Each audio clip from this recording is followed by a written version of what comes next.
VOC di Banda itu yang orang tahu adalah pelanggaran hak asasi yang dilakukan VOC terhadap warga Banda. Pembunuhan, pembantaian ribuan orang dalam satu hari itu yang sangat jelas dalam ingatan orang. Iya. Tapi ada banyak orang nggak tahu bahwa VOC itu ke Banda datang 2 kali, Om. Di kedatangan yang pertama, mereka tuh kalah. Kenapa kalah?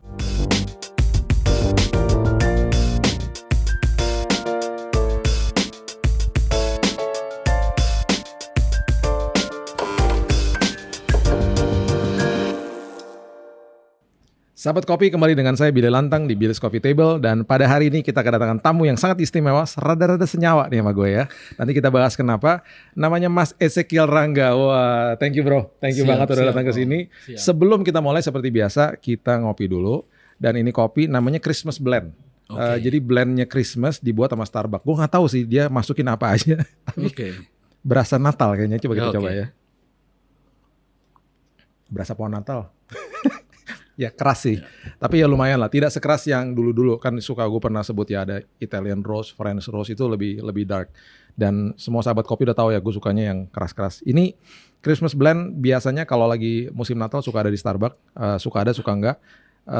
Untuk yang suka mild coffee, medium roast, ini enak banget. Oke, Mas Rangga, ini ada sebuah pembahasan yang menarik nih. Ya, Mas Rangga ini aku dengar dulu pelayanan, bahkan melalang buana ke beberapa gereja, kenal sama teman-teman yang mutual friends nih. Ternyata kita kenal sama teman-teman yang sama nih dari dulu ya. Nah kemudian Mas Rangga sekarang ini punya band, namanya Tanah Air Project. Tanah Air Project. Band rock nih, ya kan? Nah boleh nggak berkisah nih dari pelayanan di dalam gedung gereja? Karena bagi saya tuh pelayanan di mana aja sama aja. Ada dengan profesi berbeda-beda. Jadi aku selalu sebutnya pelayanan di dalam gedung gereja atau di organisasi gereja sama pelayanan di tempat yang lain. Nah, dari transisi nih, dari dulu sempat WL ya kan, sempat WL, terus kemudian pelayanan di sana sini dan akhirnya punya band ini. Nah, itu gimana tuh perjalanan hidupnya? Nah, itu dia tuh. Banyak sih temen gue bilang, gila hidup lu random banget ya gitu. Jadi awalnya itu gue memang pelayanan Om Billy. Awalnya dulu pelayanan di salah satu gereja di daerah Depok gitu ya. Karena gereja itu dulu rayonisasi ya Om Billy tahulah kalau rayonisasi gerejanya apa gitu. Jadi kemudian setelah pelayanan-pelayanan gitu gue cuman mikir aja gitu. Kok maksudnya kalau mau pelayanan ya total sekalian gitu. Terus gue konsultasi lah ke beberapa teman-teman gue yang well yang lebih senior ya. Terus ada salah satu temen gue bilang gini, kalau lu emang pengen serius gitu dan berubah, lu coba deh masuk ini sekolah. Gitu. Namanya School of X di Semarang ya, di Ungaran, punyanya Pak almarhum Petrus Agung. Terus gue nggak tahu mesti daftar kemana gitu kan. Gue juga nggak tahu gimana cara masuknya. Lalu ada teman gue yang mereka tiap akhir tahun tuh punya ritual berdoa di Bukit Doa Getsemani itu, yang di Ungaran.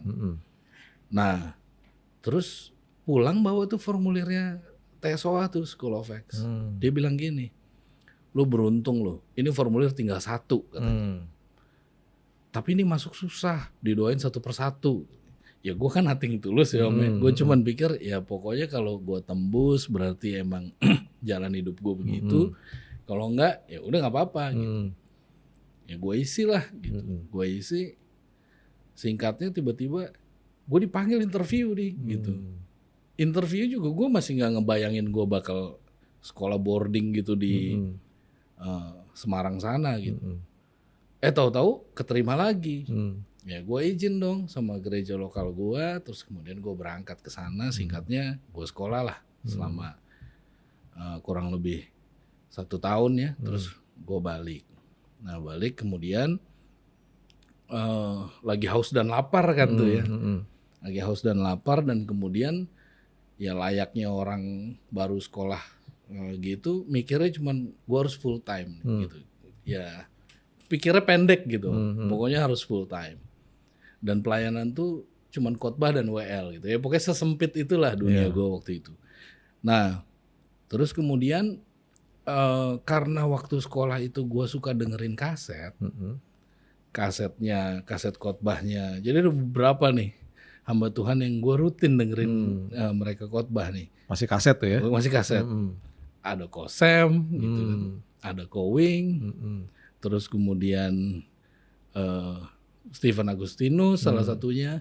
Terus kemudian beberapa gue dengar khotbahnya Om Jesse Lantang dan Om Billy gitu. Wah, ini tuh satu community ya, keren banget gitu kan. Terus gue cari tahu lagi. Akhirnya angkatan terakhirnya School of New Generation tuh dibikin di Cimanggis Tapos Depok tuh Om. Wisma Kinasih. Nah, gue sekolah tuh lagi di situ tuh. Itu ketemu Korubin dan lain-lain. Terus kelar dari situ kok gue kayak nggak terpuaskan gitu kan. Kayak gue belum nemu deh gitu. Haus banget ya. ya. Haus banget deh gue ya. Akhirnya gue daftar lagi School of the Prophets-nya Ko Stephen waktu itu. Ya terus gue sekolah sampai kemudian gue sempat full time untuk Breakthrough City Church waktu itu. Itu tempatnya Ko Stephen sampai kemudian akhirnya gue resign karena satu kali di tengah masa pelayanan itu gue tuh pernah berangkat ke tempatnya Pastor Jonathan David di Muar. Waktu itu adalah conference untuk youth leader. Semua gereja jejaringnya Pastor Jonathan David. Nah yang ngirim gue waktu itu Pastor Stephen gitu. Nah hari terakhir tuh Pastor Jonathan David tuh nubuatin gue gitu. Nubuatin gue yang itu di luar konteks pelayanan gitu.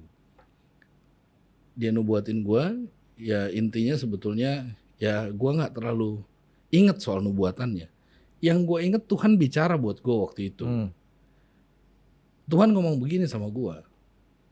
Aku butuh rasul dan nabi di atas panggung pertunjukan. Aku butuh rasul dan nabi di atas panggung pertunjukan. Oke. To deliver my message gitu. Ya terus gue kan mikir ya kali gue berhenti lagi pelayanan gitu kan. Ya udah itu gue simpen Om gitu. Gue simpen aja. Ya siapa tahu gue salah gitu kan. Ya gue simpen. Terus sampai kemudian akhirnya gue berhenti dari pelayanan. Gitu. Berhenti dari pelayanan dan kemudian gue bantuin God Bless. Gitu. Band God Bless. Wow. Jadi gue sempat jadi road manager dan tour manager God Bless.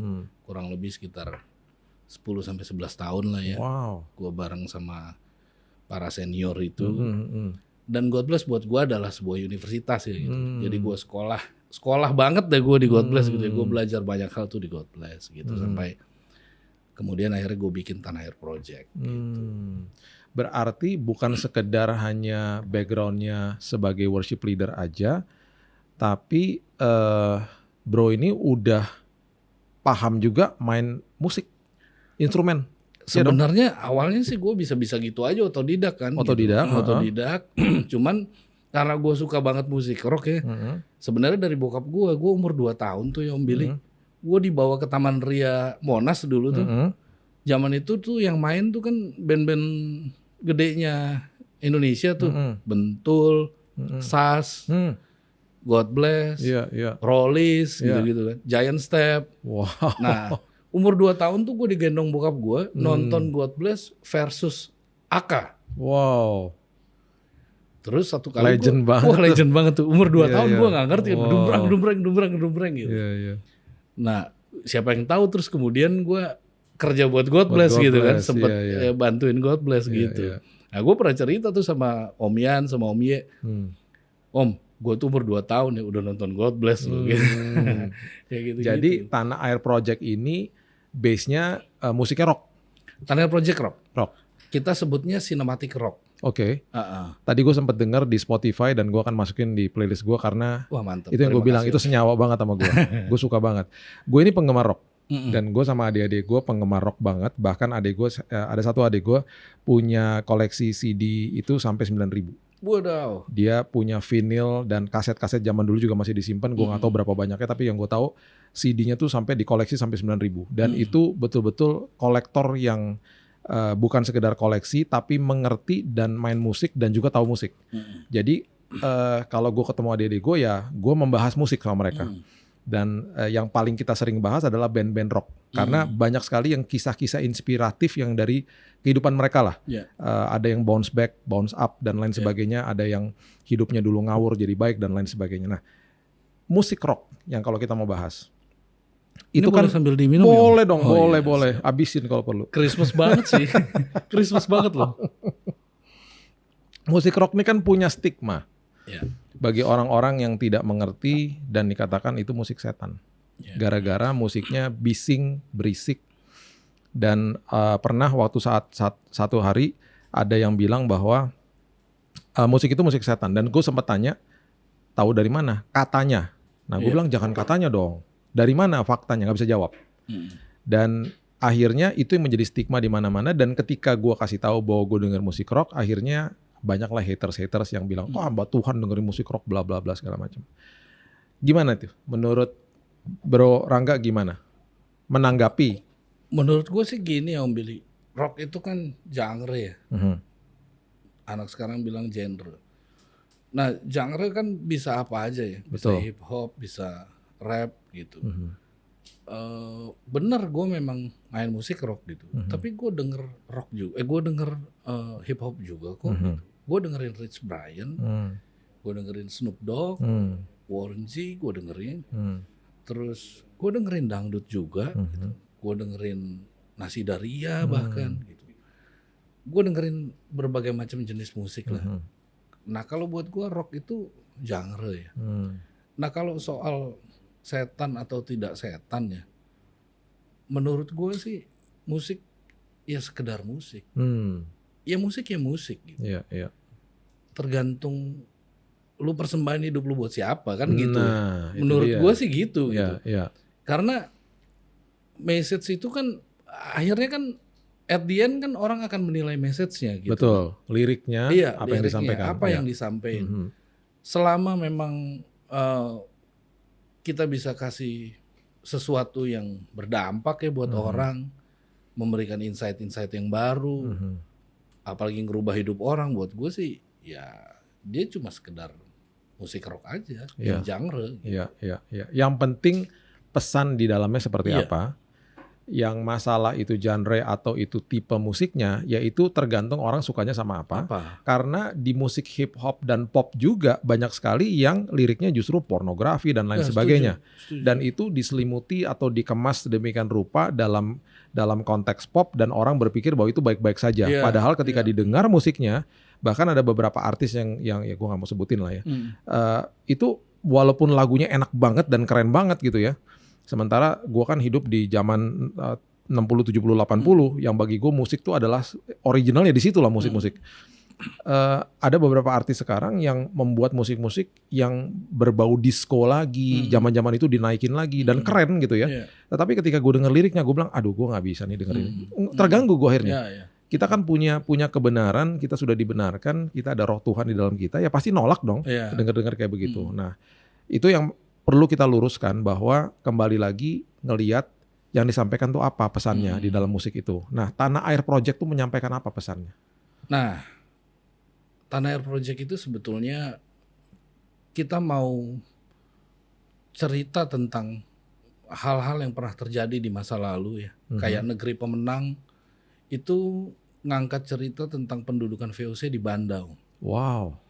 Ada banyak orang yang sejarah dong berarti isinya. Sejarah. Wow. VOC di Banda itu yang orang tahu adalah pelanggaran hak asasi yang dilakukan VOC terhadap warga Banda.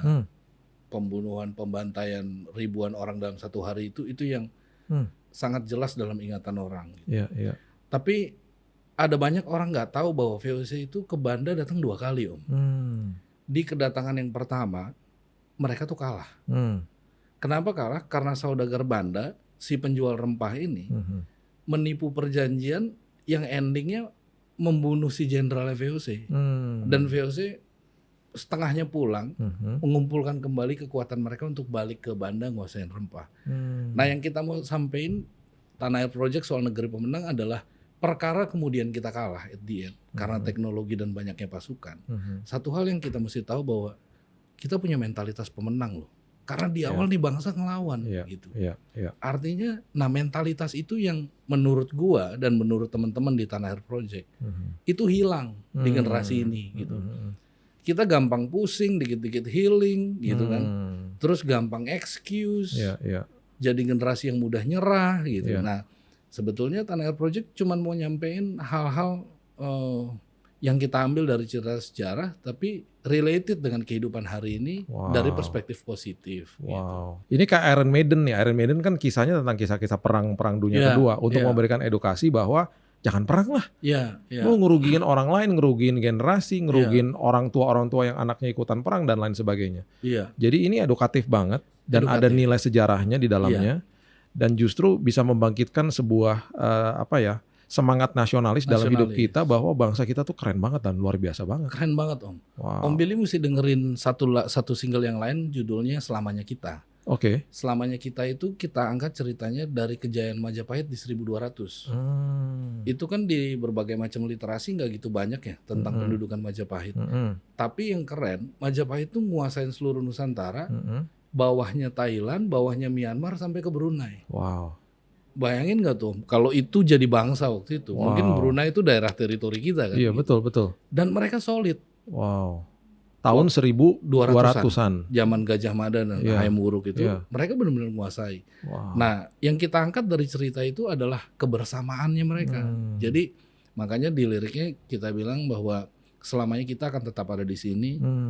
Selamanya kita akan bergandeng tangan untuk Indonesia gitu. Jadi ya kita bicara tentang hal-hal yang orang mungkin anggap basi lu so nasionalis gitu. Tapi ya buat kita mau konsisten dengan hal-hal yang Bro Rangga yang nulis nih liriknya. Hampir semua Tanah Air Project liriknya gue yang tulis.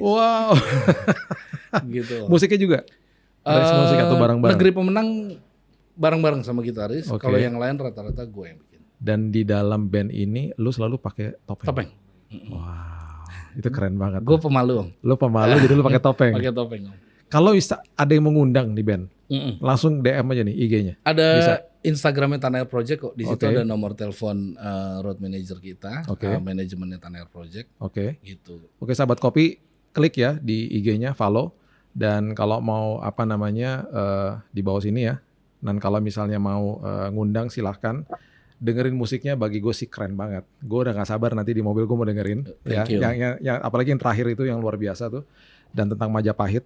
Dan ini adalah sebuah edukasi bagi kita semuanya bahwa selama musik apapun yang kita mainkan, ketika message-nya, pesannya benar, akan tersampaikan dengan benar kepada setiap kita. Jadi jangan gampang untuk menghakimi apapun jenis musik. Karena semua musik itu diciptakan sama Tuhan.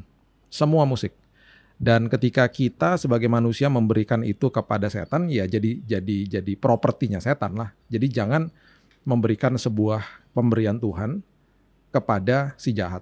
Ya, itu sebabnya banyak sekali musik yang diberikan kepada tangan si jahat, liriknya dihancurkan, didistorsi, akhirnya menjadi pesan yang tidak baik. Itu aja. Jadi ini merupakan sebuah edukasi yang sangat penting dari seorang worship leader, ikutan pelayanan, dan sekarang ada di luar, dalam tanda kutip, gedung gereja, tetap pelayanan, tetap membagikan pesan kebenaran lewat musiknya.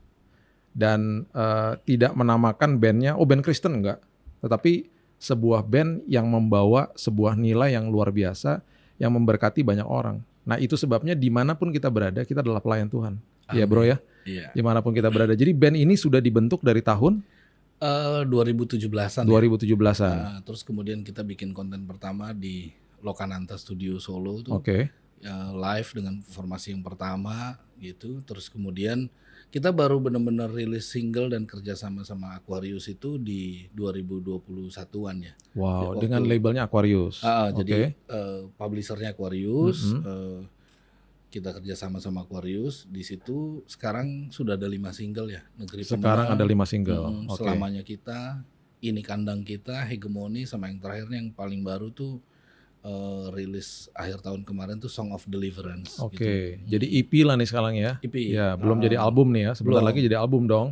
pastinya. Pengennya single aja terus. Oh, single aja terus. Oke. Pengennya single terus gitu. Kita siapin satu surprise yang harusnya pengen keluar di akhir tahun 2023. Mungkin gua spoiler dikit ya. Kita sebut itu judulnya Raja dari Timur. Oke. Raja dari Timur itu cerita tentang pahlawan Makassar yang orang nggak banyak tahu, namanya Karaeng Galesong. Wow. Nah, Karaeng Galesong. Oke. Karaeng Galesong itu adalah orang yang ngelawan kebijakannya Sultan Hasanuddin setelah perjanjian Bongaya 1600-an. Dan kemudian dia ngelawan. Itulah intinya. Nah, Raja dari Timur itu bicara tentang sama masih mentalitas pemenang, ini negeri pemenang. Wow. Gitu. Ini keren banget. Gue jadi kayak belajar history itu kan, keren banget. Itu berarti bro suka banget dong ya belajar sejarah. Apalagi sejarah Indonesia nih. Sebenarnya suka banget enggak juga Om. Cuman kan gini ya.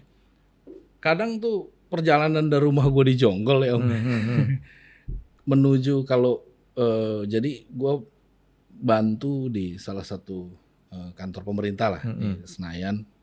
Nah, kalau gue jalan dari rumah ke Senayan itu kan takes time ya. Iya. 90 menit gitu. Kalau cepat aja tuh 60 menit gitu. Kalau COVID bisa 60 menit tuh. Kalau nggak COVID kita back to 120 menit. Nah kadang tuh gue jadwalin gitu.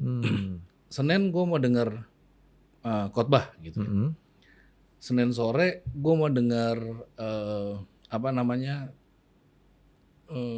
edukasi yang sifatnya tentang ekonomi gitu misalkan. Nanti Selasa gue mau dengar, jadi gue jadwalin tuh Om. Gitu. Nah, ada beberapa channel-channel tuh yang gue subscribe di YouTube gue ya. Mereka anak-anak muda tapi bicara tentang literasi sejarah gitu. Nah karena gue menyukai itu sejarah, jadi gue dengerin mereka. Gitu. Dari situ timbul inspirasi dari untuk situ membuat gue timbul lirik. inspirasi untuk membuat lirik dan kemudian tentunya si literasi gue harus lihat dulu dong gitu validitasnya kan. Gitu. Karena kalau di platform kan semua orang bisa upload ya. Tapi benar apa salahnya kan nggak ada yang tanggung jawab. Gitu. Jadi ya akhirnya kalau ceritanya menarik kemudian buat gue timbul ide ya gue pelajarin lebih lanjut gitu. Wow, keren. Thank you banget bro, udah datang ke sini. Sama-sama Om. Gue sangat diberkati dan dapat inspirasi baru. Dan pesan-pesannya untuk para pemusik muda di Indonesia pada hari ini seperti apa? Silakan. Pesan-pesannya buat teman-teman pemusik muda yang pertama terus berkarya, terus semangat. Jadikan karya itu sebagai sebuah mimpi yang jadi kenyataan. Gak usah mikirin achievementnya dulu, lu bisa kaya, dapat duit, terkenal, jangan itu dulu deh. Yang penting lu berkarya aja dulu, fun, dan jangan ngerugiin orang, dan bicara hal-hal yang baik, berguna buat orang banyak. Itu lebih keren sih. Amin. Yes, thank you ya. Siap Om. Thank you banget. Guys, jangan lupa sahabat kopi ya dengerin masuk ke Apple Music sama di Spotify Tanah Air Project. Support mereka, share lagu-lagunya supaya banyak orang diberkati. Kalau mengundang silakan masuk di IG-nya dan silakan kontak langsung ya. Sebelum kita tutup, jangan lupa subscribe dan follow IG, YouTube, TikTok Billy's Coffee Table. Dan sampai next time, kita seruput dulu kopi yang satu ini, Christmas Blend dari Starbucks. God bless you.